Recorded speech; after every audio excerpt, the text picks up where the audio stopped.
Bonjour à tous et bienvenue sur la chaîne de Funima.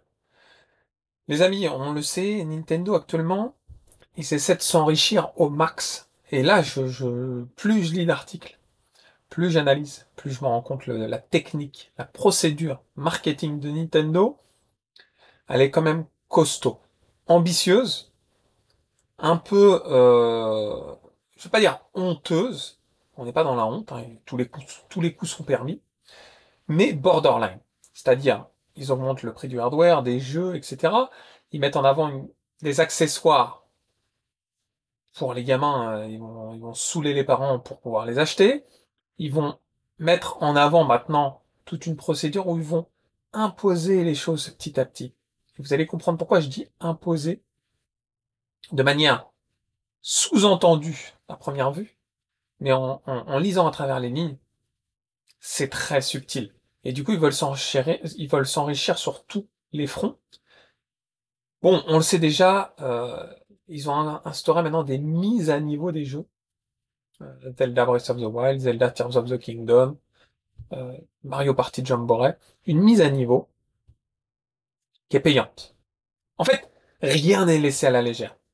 T'as le jeu sur Switch 1, tu veux y jouer en upgradé sur la Switch 2, tu payes une mise à niveau.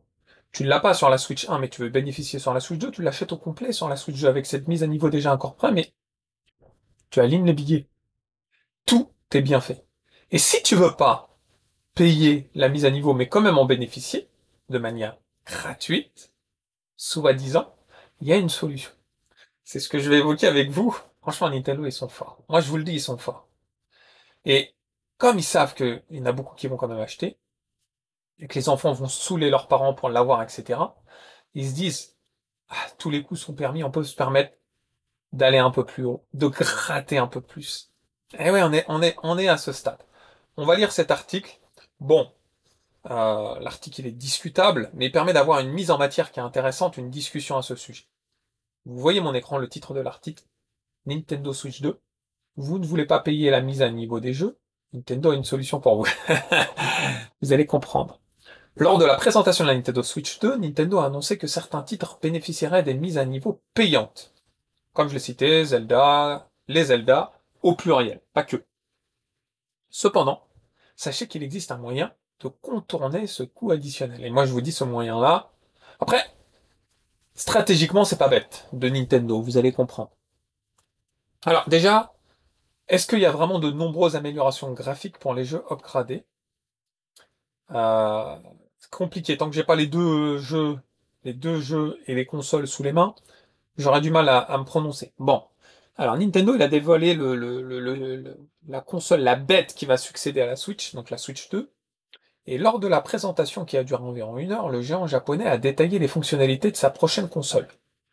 Comme le nouveau bouton C qui permet d'activer ou désactiver les fonctions vocales de la machine, j'avais oublié ça d'ailleurs, le caractère vocal, qui va nécessiter davantage d'accessoires, sont très forts. Mais aussi les nouveautés autour des Joy-Con, qui peuvent désormais être utilisées comme des souris pour faciliter certaines mécaniques du jeu, comme on a pu le voir avec des images de Metroid Prime 4 en particulier. Outre ces caractéristiques manuelles, les capacités de la console en termes de performance et de graphisme ont suffi à convaincre beaucoup de sceptiques. Surtout lorsque les comparatifs entre les versions Switch et Switch 2 ont été montrés. Perso, je suis pas dans le comparatif Switch 1, Switch 2, ils disent que c'est deux consoles à part entière. Pas de souci. Maintenant, il y a une rétrocompatibilité, tant mieux. Maintenant, il faut une rétrocompatibilité upgradée, tant mieux. Mais maintenant, j'ai pas vu, moi, d'images sur lesquelles je me dis, waouh, Zelda, il est 1 milliard de fois mieux sur la Switch 2. Moi, j'ai pas vu. Donc, en particulier, ils en parlent. Les deux Zelda en particulier ont attiré l'œil de nombreux joueurs, notamment grâce à la technologie HDR qui change le rendu de l'environnement du tout au tout. J'attends de voir, comme je vous ai dit, bon, au premier abord, les joueurs qui possèdent déjà ces titres pour la Switch classique devront dépenser quelques euros supplémentaires pour bénéficier de ces améliorations sur la Switch 2. Quelques euros, je crois que c'est 10 balles ou 20 balles, un truc comme ça, 18 euros, enfin, autour de 10 euros, en fait, c'est des prix en yens, je crois, que j'ai cru voir. Des mises à niveau sans coût additionnel. Ce qui va parler de tarifs d'ailleurs dans cet article, oui, ils en parlent un peu de sous. Lors de la présentation, Nintendo a précisé que les éditions Switch 2 d'anciens jeux pourront être débloqués par les joueurs qui possèdent les versions Switch. Des jeux en achetant des packs de mise à niveau. Alors, j'ai lu un autre article où certains ont dit ben non, mais moi je vais m'acheter la version Switch 2 pour la collection des Zelda. Je veux bien, hein, la famille, je veux bien. Dans ce cas-là, t'achètes la version Switch 2, t'as pas besoin des contenus additionnels, t'as pas besoin de la remise à niveau, etc. Moi perso, je les ai déjà sur Switch, donc je vais pas les racheter sur Switch 2, même si je suis un gros collectionneur Zelda, vous verrez. Sauf peut-être plus tard, si je vois que les prix sont pétés des jeux Zelda, je me les achèterai. On sait que ça arrive en fin de vie de console. Vous voyez, des Zelda sur 3DS, j'ai pu en bénéficier à 5 €. À la fin de vie de la console, les magasins en faisaient plus. Sinon, là, actuellement, sur la Switch, oui, il y avait des Zelda soldés. Le Tears of the Kingdom, il a été soldé à 25 € au moment des soldes. Et puis le Skyward Sword sur HD, qui a été soldé à 20 €, quelque chose comme ça. Celui de la Mélodie, là, sur Switch, 15 ou 10 €. Donc oui, il y a des Zelda qui sont soldés, donc faut être patient. Pour les autres, qui ont déjà la version Switch 1, c'est sûr que autant ne pas débourser 50 ou 60 €. Ils disent par exemple au Japon, pour Mario Party Jumperé ou Kirby, Monde oublié, ça coûte 2000 yens, c'est environ 12 €. Et pour les Zelda, c'est 1000 yens, 6 €. Donc ils disent que ça pourrait être avoisiné, voilà, c'est ce que j'avais lu dans d'autres articles, à peu près 10 € en France. Qui peut en rebuter certains, mais qui peut toutefois être évité dans certains cas. Alors, dans quel cas on peut éviter ça? D'après le site officiel anglophone de Nintendo, la mise à niveau de Breath of the Wild et Tears of the Kingdom sera gratuite pour les abonnés au Nintendo Switch Online plus pack additionnel. En France, cet abonnement il coûte 40 € l'année. Et donc accès à de nombreux bonus comme des DLC pour Mario Party 8 Deluxe, Animal Crossing, et l'accès à des tas de jeux issus d'anciennes consoles. Reste à savoir si la mise à niveau disparaîtra à l'expiration de l'abonnement ou non. Ça, c'est la question que je me suis posée dès que j'ai lu ces lignes. C'est-à-dire, en gros, 40 € par an, c'est pas ouf. Ça fait même pas 3 € par mois. Un peu plus. Entre 3 et 4 € par mois. Et avec cet abonnement, on peut avoir pas mal de choses. Donc moi je vais le prendre, l'abonnement. Je l'ai sur Switch 1, je vais le prendre sur la Switch 2.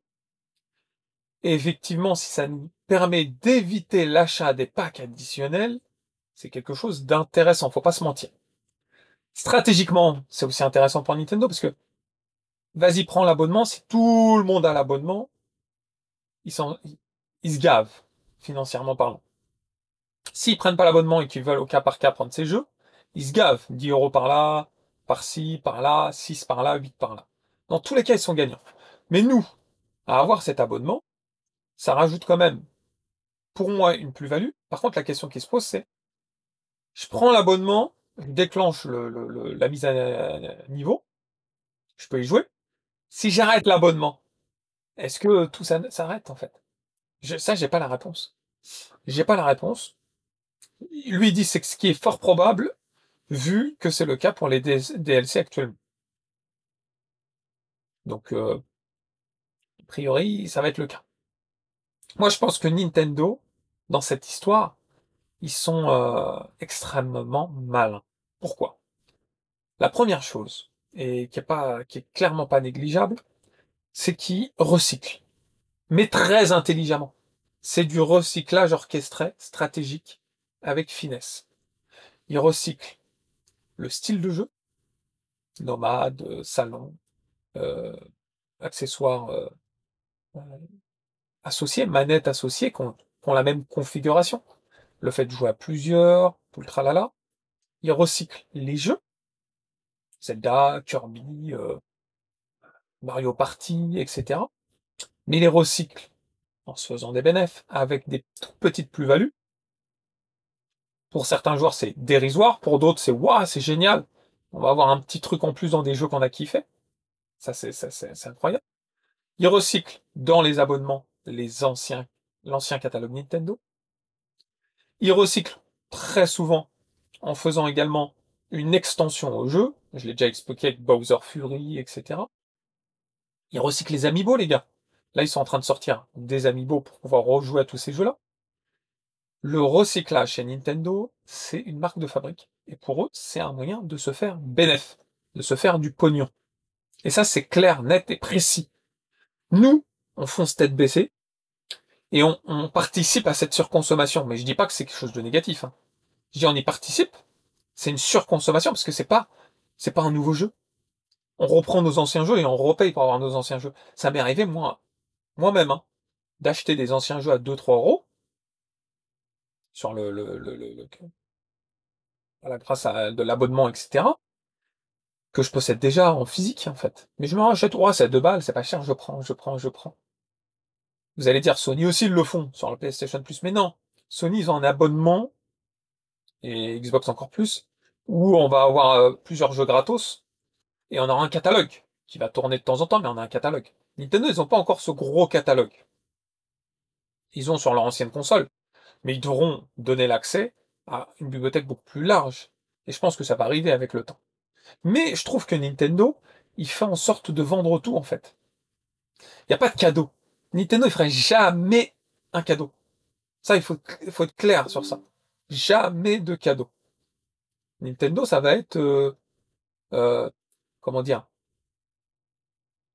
t'as un truc qui te semble être un cadeau, non, il y a un vice derrière, en fait. Tu vas devoir débourser. Rien n'est gratuit, en fait. Maintenant, moi, j'analyse de plus en plus près cette Nintendo Switch 2.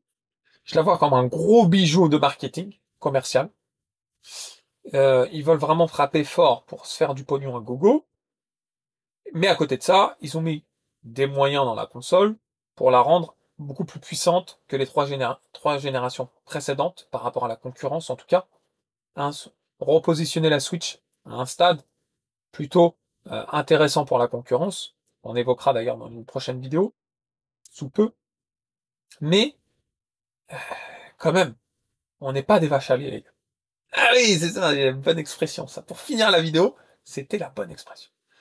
Voilà les amis, j'attends vos commentaires, j'attends votre retour avec impatience. En tout cas, j'espère que vous avez passé un bon moment en ma compagnie. Si c'est le cas, n'oubliez pas le pouce qui fait plaisir.